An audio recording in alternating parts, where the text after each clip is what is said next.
What's up, everybody, and welcome into another edition of the Sit Down. As always, if you enjoyed this video, please make sure you hit the like button and let me know what you think in the comment section below. Also, if you're new around here, you just haven't done it yet, or you're living under a rock, I don't know what you're waiting for. Hit that subscribe button now so you never miss another sit down video. Today, ladies and gentlemen, we are going to get into another mafia topic. And throughout the life of the late John Gotti, we have heard Mr. Gotti's voice many times, from the infamous Cosa Nostra till I die, till I'll sever your motherfucking head off, or to I don't care about going to jail. We've heard John Gotti time and time again on wiretaps, on the street, in front of cameras, and even in prison. Today, we are going to take a look at some of the conversations John Gotti would have behind the wall, caught on camera at Marion Federal Prison. We would learn all sorts of things about the late John Gotti, everything from his favorite recipes to people he was not happy with, to calling his family a bunch of morons. We'd also learn about an interesting bombshell Gotti would talk about with his brother Peter.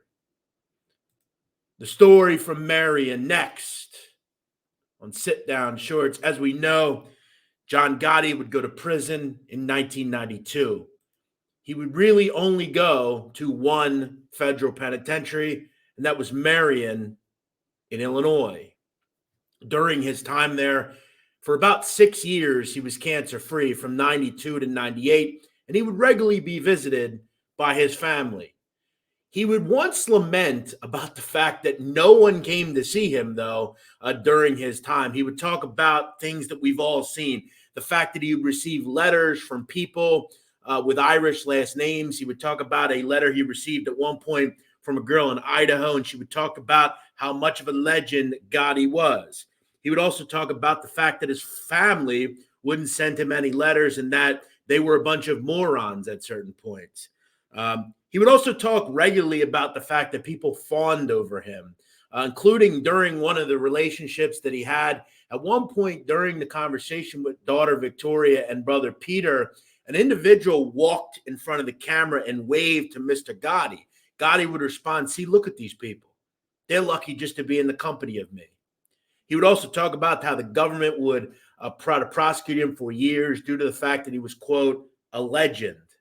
He would then talk and whine to Peter about the fact that during Peter's reign that he was not a strong leader and that no one would come to see him from the Borgata. Weirdly enough, though, he would end the conversation with, quote, "These fucking visits serve no purpose." So in Gotti's prison stay, he became very hypocritical. Now, whether we agree with the fact that he was hypocritical or not throughout his life, that's another discussion. Interesting enough, he would also discuss some of his favorite recipes. And one, he would talk about eggplant rollatini and that multiple mobsters would teach him how to make eggplant rollatini over the years, and that he could sit there and eat 6 or 7 eggplant rollatinis at one point. He would also discuss at one point that the very frail and small Joe Pani Armone told him at one point that he could eat 30 or so if he wasn't careful. So not only were we getting interesting conversations about prison life and other things, we were also getting a glimpse into Gotti's favorite culinary dishes. As we know, John was always very much at the normal pasta and sausage dinners at the Bergen Hunt and Fish Club, but eggplant rollatini, one of his favorites. He would also at one point consistently belittle his family, including his daughter, Victoria Gotti. Victoria was regularly seen on the prison tapes. We could see here on the left, there we could see Peter's back of his head. And in the front is John's grandson, John Gotti. Now, we've seen those 3 individuals, the sons of Victoria, on the very popular show Growing Up Gotti in the early 2000s. Now, at this point, Gotti is belittling the son. We've all heard the tape. We hear about him talking about the grandson that he wants to be a baseball player or a basketball player, and that, John Gotti would tell the grandson, quote, "You're not going to ever be one because you would have to take steroids, and anyone that takes steroids is a garbage pail," and that you're going to be this, you're going to be that, but he didn't really care what he was. The grandson would respond, then I'll be a cook.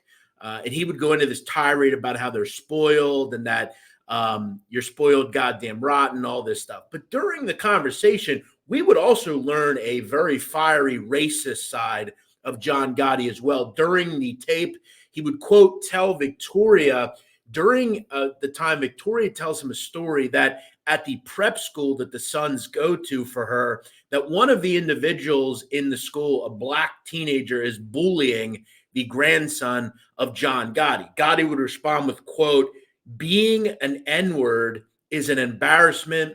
Being Gotti's grandson is an honor. He would also talk about culture now that young kids are wanting to become N-words as well.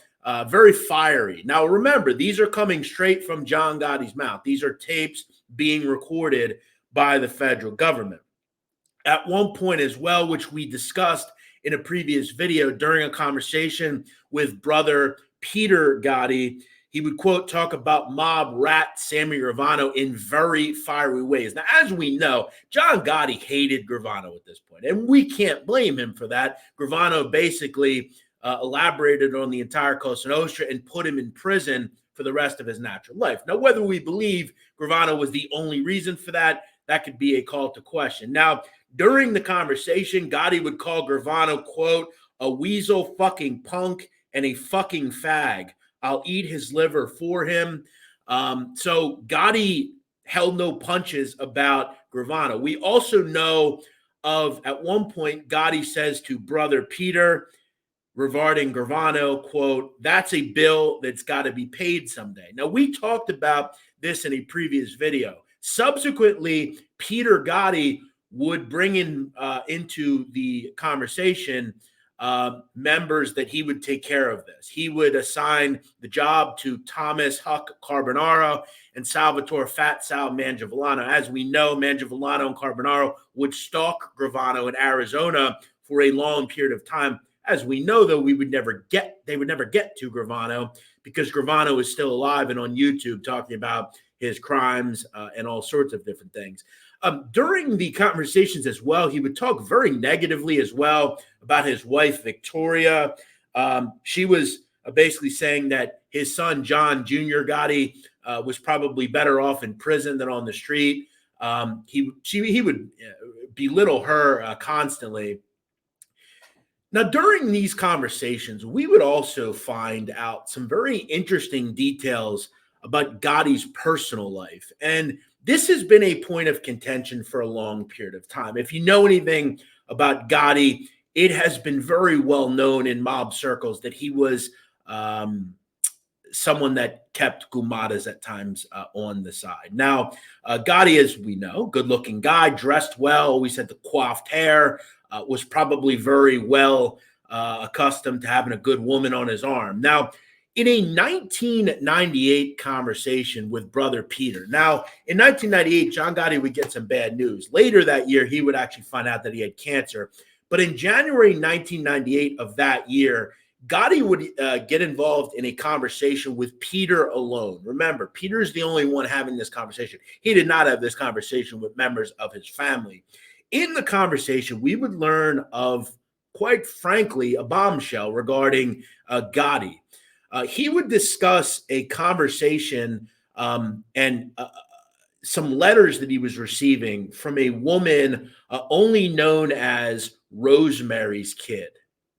Rosemary would be referring to the common law wife of Neil Delacroce, Rosemary Connolly. Delacroce is regularly seen in the company of Miss Connolly, and in fact would boast a long relationship with her throughout his life. She had a daughter called Shannon Connolly. She went by Sandy on the street. Now, at one point, Sandy was actually married to Gambino made man Ernest Grillo, but it was within the mid-'80s where it was alleged John Gotti Sr. was carrying on an affair with Shannon Connolly. Now, in the conversation, Gotti boasts about the relationship that he may or may not have had with Grillo. Now, I'm going to read the transcript basically word for word. Gotti's talking to brother Peter, where he says, when you see that other person again, that Rosemary, the daughter, annoys me with these fucking letters and cards. She thinks we're like boyfriend and girlfriend again. Notice boyfriend and girlfriend again. You know what I mean? I ain't got no time for that, Pete. You tell, listen, I don't know if who she is or who he is. He's a busy guy, that guy. He tries regarding to himself. He knows his obligations. He tries to meet his obligations and all that. Now, again, the question that we would have on the surface is, what does he mean by he meets his obligations, or he tries to meet his obligations? Remember, Gotti's talking about himself in this case. Now, if she was just a girlfriend of his, why would he give a shit, right? What obligations would he have to her? Now, he'd also reveal by the end of the conversation, and during most of Gotti's transcript calls in prison, he was very pissed off. He would constantly talk about other people. He was very pessimistic about his life. He would also ask Peter, quote, where do you think the fucking money goes? Peter would respond with, quote, that's a sick person, that person, regarding to Miss Grillo. He would also talk about the fact that when he goes into the prison visit room, that's a time for his hour of comfort, and that he doesn't want to hear from this whiny fucking lady. He would also, by the end, as I said, discuss, quote, you saw that granddaughter. Cute kid, eh? Good kid. She looked like I told you? This would be referring to a granddaughter of Rosemary Connolly, Shannon Connolly's daughter, obviously. And this is where Gotti would talk about a real bombshell. He's basically saying he believes the granddaughter he's talking about, is a love child of his. He would boast to brother Peter, quote, she's a precious kid, cute kid, eh? She looked like I told you. Peter responds with, quote, I thought she was my daughter. John responds with, yeah. He also responds, or a bigger version of my granddaughter. John will respond, I've not seen her in 7 years, but she was a precious little kid. Peter, she's a nice kid. Looks like she's bringing her up right. John responds with, yeah, I guess so. The mother's all right. Fucking, she's a pee-pee brain. She's got like the same brain, the same female brain like Richie got. Your brother Richie's got a male brain. She's got a female brain like that. She's a pee-pee brain. He's a pee-pee brain. I feel bad I can't do the right thing, but what am I going to do? You know what I'm saying? One day I'll be able to do the right thing. Right now I can't do it, you know. So Gotti is referring to the granddaughter of Rosemary, obviously Grillo's daughter, as I said. He was basically saying at that point, in a roundabout way, that looks like my daughter. And Peter responds with, yeah, she looks like a family member, basically. And this would be a point of contention for years. The daughter, I'm not going to say her name. There's really no need to say her name.